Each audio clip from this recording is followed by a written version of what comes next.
on how it's made. Ceramic tiles, from the production line to the grout line. Ceramic tiles are a popular choice for flooring, kitchen backsplashes, and bathroom walls. They can withstand humidity and won't absorb liquids or odors. They're also fireproof, fade-resistant, and stain-resistant. And no matter how much you walk on them, ceramic tiles never wear out.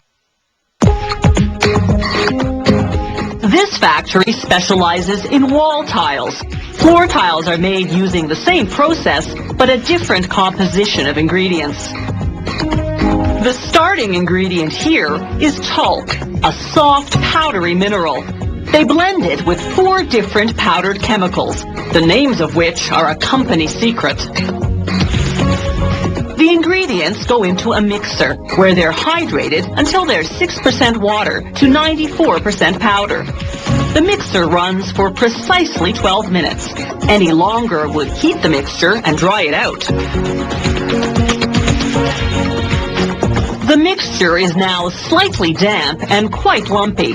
A conveyor belt transports it to a grinder that mills it to a fine texture. This mixture is now ready to be formed into various models of tiles.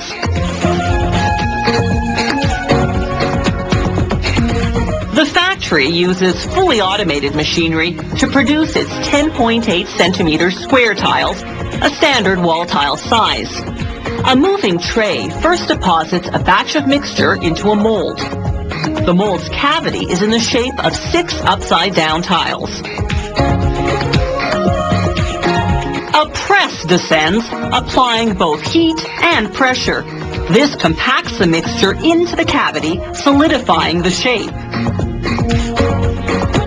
As the press rises, the mold automatically pops out the tiles. They roll off the machine onto a conveyor belt. The belt now flips the tiles right side up without breaking them, which is quite a feat considering that these yet-to-be-baked tiles aren't fully hardened.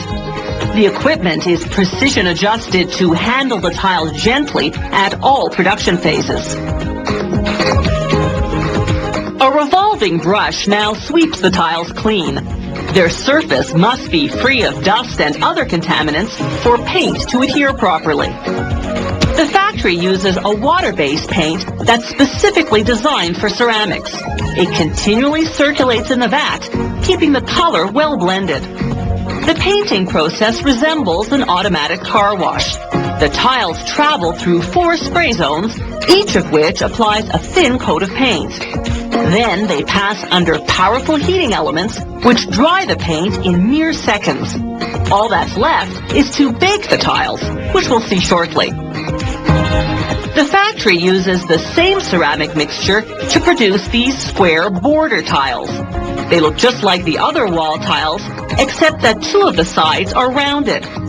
When you install a row of these border tiles above the regular tiles, the rounded edges produce a clean, finished look.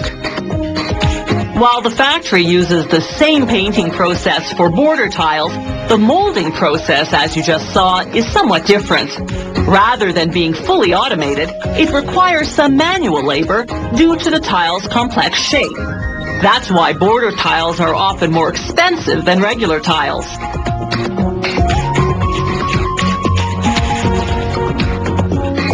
When the tiles come out of the dryer, workers stack them on wooden racks.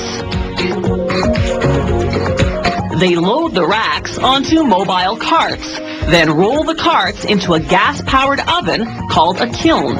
This factory's kiln is 58 meters in length, longer than an Olympic-sized swimming pool, and large enough to bake some 50,000 wall tiles in one shot. The firing, as it's called, takes 14 hours.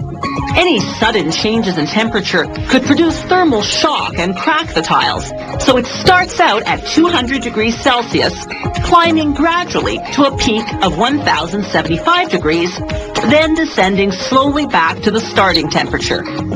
After a cooling period that lasts roughly an hour, the tiles come out. They're now fully hardened and ready to have their back to the wall.